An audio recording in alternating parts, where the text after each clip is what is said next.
నువ్వు బొట్టు తీసేసావు, వినండి బాగా. నువ్వు బొట్టు తీసేసావు. ఒక ఆమె బొట్టు పెట్టుకొని వచ్చింది దేవుని సన్నిధికి. ఆమె అన్యుల మధ్యలో ఉంటుంది, అన్యురాలుగా ఉండి రక్షణలోకి వచ్చింది. ఫ్యామిలీ ఒప్పుకోలేదు, బొట్టు పెట్టుకొని వచ్చింది. ఇక ఈ బొట్టు కనపడితే చాలు ఇక పురుగు.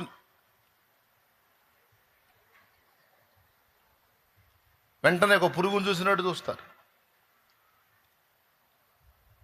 ఆచారము వేరు, విశ్వాసము వేరు. ఆచారము వేరు, విశ్వాసం వేరు. మనం ఉన్న సమాజాన్ని బట్టి కొన్ని సంప్రదాయాలు, కొన్ని ఆచారాలు ఉన్నాయి. కొంతమంది అన్యుల్లోంచి దేవుని వైపు తిరగడానికి ఇష్టపడేటువంటి వాళ్ళు మనం పెట్టినటువంటి సెక్షన్స్ను బట్టి కొంతమంది దేవుని వైపుకు రావట్లా.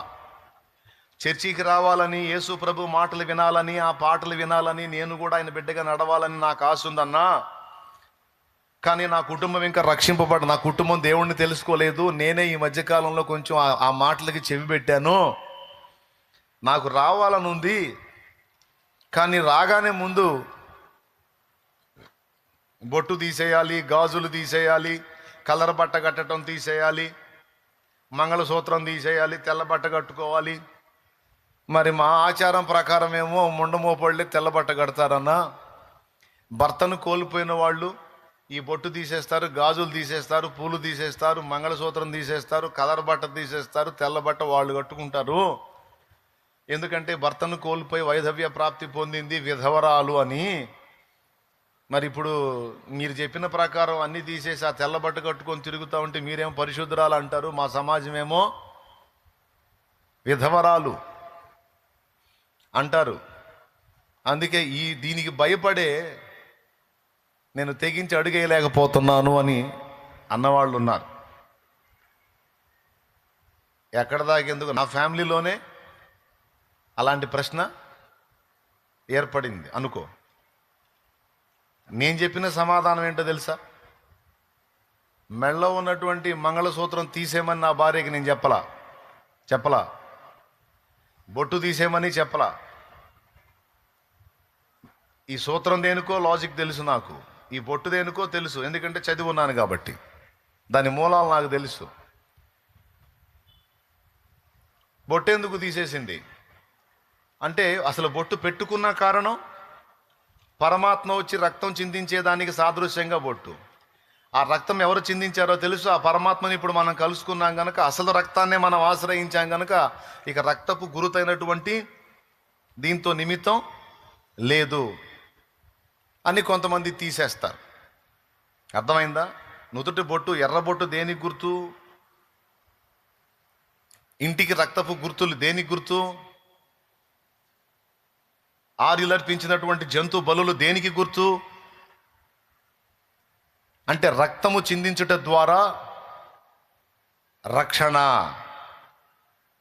అనే విషయాన్ని ఆనాడు ఆర్యులు నమ్మారు. అందుకే వాళ్ళు పరమాత్మను సమీపించాలనుకున్నప్పుడు జంతు బలులు అర్పించారని వేదం చెప్పింది. పాప పరిహారార్థమై జంతు బలులు చేశారు. అలాగే ఆ జంతు బలులతో ఆగకుండా వాళ్ళ ఇళ్ళకి ప్రాకారాల్లో రక్తపు గుర్తులుంచారు. వాళ్ళ గుమ్మాలకి, అదిగో తెలంగాణలో అది చూడండి, ఒక హౌస్ ఓపెనింగ్ అప్పుడు తెలంగాణలో చూడండి ఏం కొట్టారో, అక్కడ హ్యాండ్ గుర్తుంది, అది బ్లడ్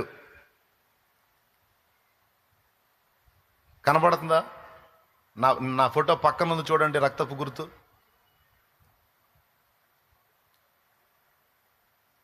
అదిగో చక్కగా నీట్గా బిల్డింగ్ కట్టుకొని దాని గుమ్మానికి ఆ పక్క ఈ పక్క ఏం ముద్ర కొట్టారు?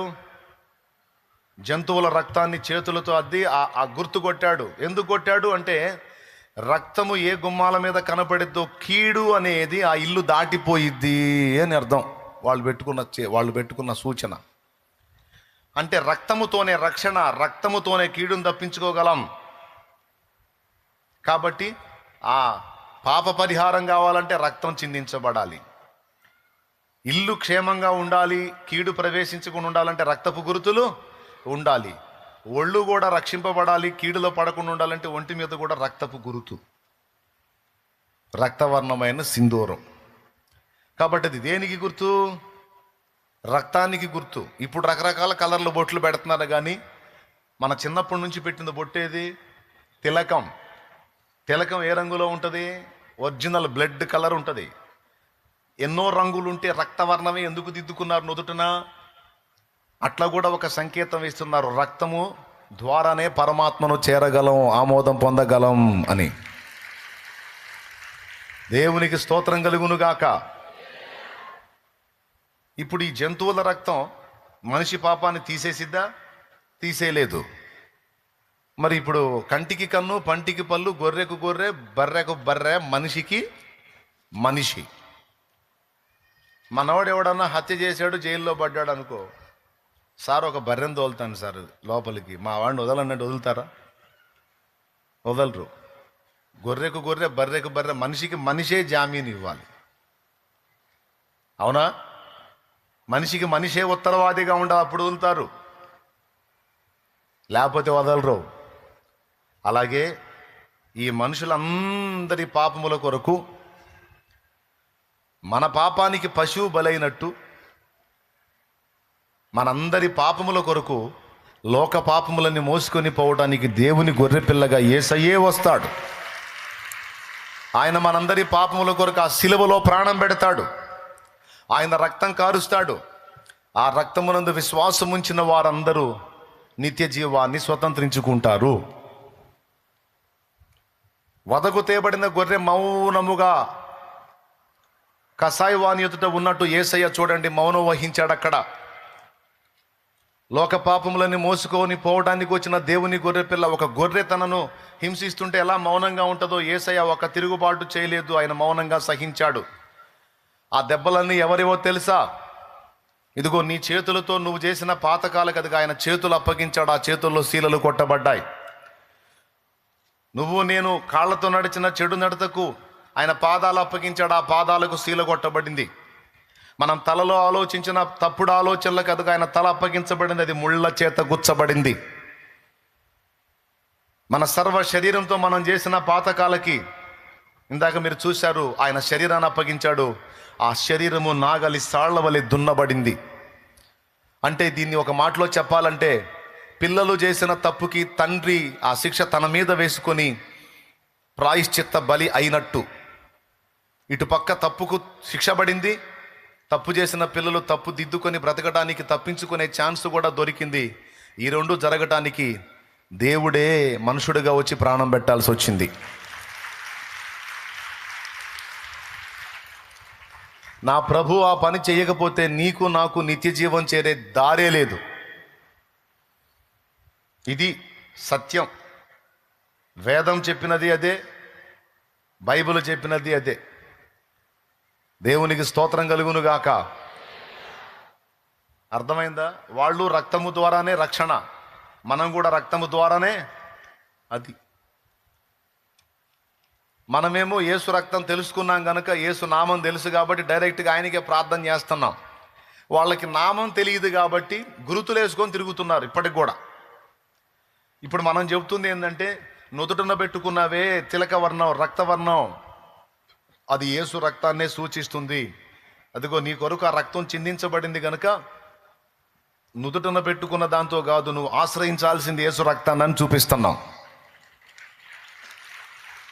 ఒక మాటలో చెప్పాలంటే, అపోస్తలుల కార్యం 17వ అధ్యాయంలో పౌలు చెప్పినట్లు, ఓ ఏథెన్సు వారలారా, తెలియక మీరు దేని యందు విశ్వాసం ఉంచుచున్నారో దానినే మీకు ప్రచురపరుస్తున్నామన్నట్లు, తెలియక మీరు ఏదైతే ఫాలో అయ్యారో, దేని యందు విశ్వాసం ఉంచారో దానేనయ్యా నేను చెబుతుంది, ఇంకో కొత్తదేం కాదు అని అర్థమయ్యేటట్టు చెప్పడం. నా భార్యకు సూత్రం తీసేయమని నేను చెప్పలా, బొట్టు తీసేయమని నేను చెప్పలా, గాజులు తీసేయమని నేను చెప్పలా. కావాలంటే అడగండి, చెప్పలా. నేను ఎవరికి చెప్పలా. నువ్వు చెప్పావుగా నాకు అవన్నీ తీసేయమని అన్నవాళ్ళు ఎవరో రాండి ముందుకి. దేవునికి స్తోత్రం. నీకు ఇష్టమైంది నువ్వు తీసేసుకున్నావు, నాకు సంబంధం లేదు. ఎందుకంటే అన్నీ పెట్టుకోవటం అన్యాచారం అయితే అన్నీ తీసేయటం మనాచారమైంది. ఏది మళ్ళీ చెబుతా, అన్నీ పెట్టుకోవటం అన్యాచారం అయితే అన్నీ తీసేయటం మనాచారమైంది, మంది ఒక ఆచారం అయిపోయింది. నేను చెప్తున్నా, ఆచారాలని దృష్టిలో పెట్టుకొని వాళ్ళు మనల్ని ఎలాగ ద్వేషిస్తున్నారో ఏదన్నీ తీసేశామని, అలాగే వాళ్ళు అన్నీ వేసుకున్నారని వాళ్ళ ఆచారాన్ని దృష్టిలో పెట్టుకొని మన వాళ్ళు వాళ్ళని ద్వేషించడం కూడా కరెక్ట్ కాదు. దేవునికి స్తోత్రం. కానీ కొంతమంది అట్ట కాదు, పురుగులను చూసినట్టు చూస్తారు. విశ్వాసులే, తప్పు బిడ్డ, అలా చేయొద్దు. బొట్టు పెట్టుకొని వచ్చింది సన్నిధి కంటే అక్కడ పరిస్థితి ఏంటో నీకు తెలుసా? తెలియదు. కాబట్టి అర్థం చేసుకో. తనకు తెలుసు నుదుటను ఉన్నటువంటి ఆ సింధూర వర్ణం యేసు రక్తానికి సాదృశ్యంగానే ఉందన్న సంగతి తెలుసు.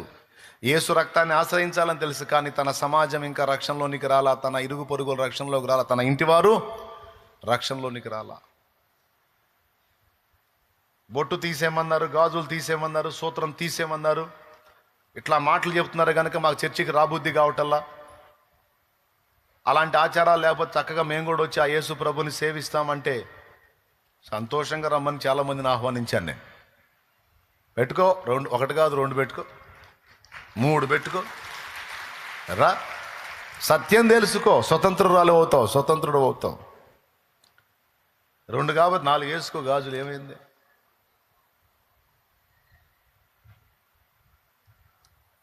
ఏమంటే సూత్రం వేసుకో, పసుతాడు కాబట్టి చాంతాడు కట్టుకు, ప్రాబ్లం లేదు కదా. దేవునికి స్తోత్రం, ఇబ్బందే లేదు, వేసుకోరా. అది ఏంటంటే పురుషులకు ఒక సూచన. మెడలో మంగళసూత్రం అనేది పురుషులకు ఒక సూచన, ఒక ఆచారం. ఒరే పరపురుషులారా, ఇదిగో నేను ఒకనికి భార్యనయ్యాను, ఒకనికి చెందిన స్త్రీని అయిపోయాను, ఇక నా వైపు మోహపు చూపులు చూడొద్దు, నన్ను గూర్చి ఆలోచించొద్దు, నన్ను వివాహానికి కోరొద్దు అని ఒక సంకేతం, మౌన సంకేతం అది, అంతే తప్ప ఇంకొకటి ఏం కాదు.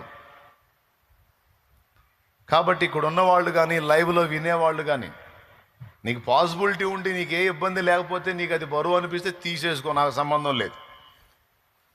కానీ కొన్ని కుటుంబాలు ఇంకా రక్షణలోనికి రాలేదు గనక ఇలాంటి వాటిని చూపించి వాళ్ళని అడ్డగించటం, మనం కొన్ని దిక్కుమాలిన ఆచారాలు ప్రతిపాదించటం కరెక్ట్ కాదు అని నేను చెప్తున్నా. దేవునికి స్తోత్రం కలుగును గాక.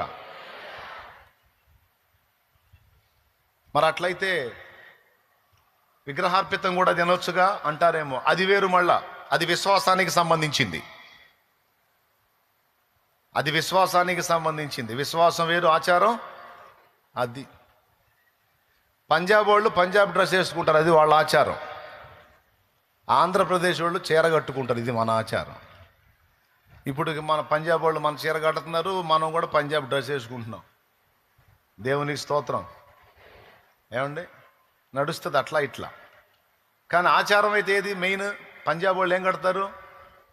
పంజాబీ డ్రెస్ అనేది అక్కడ వచ్చింది, పంజాబ్ వాళ్ళు వేసుకునే బట్టలై. ఆంధ్రప్రదేశ్, తమిళనాడు, కర్ణాటక ప్రాంతాల్లో చీర కడతారు, ఇది మన ఆచారం. ఏమండి, వెనకటి ముసలోళ్ళు 7 గజాల చీర కట్టేవాళ్ళు అంట. ఎన్ని గజాలు? 7 గజాల చీర కట్టేవాళ్ళు అంట. చుట్టటం ఇక కట్టెకు చుట్టినట్టు. దేవునికి స్తోత్రం. అట్లాగా కొన్ని పట్టిడవలసినవి ఉన్నాయి, కొన్ని పట్టుకోవాల్సినవి ఉన్నాయి. ఈ ఒక్కటే కాదు, ఇక చాలా విషయాలలో కొన్ని విషయాలు మనం పట్టు విడవాల్సినవి ఉన్నాయి, కొన్ని గట్టిగా పట్టుకోవాల్సినవి ఉన్నాయి. ఇక్కడ యేసు ప్రభు నేర్పుతున్నాడు. పారంపర్యాచారముల నిమిత్తము మీరెందుకు దేవుని వాక్యము నిరర్ధకం చేస్తున్నారు?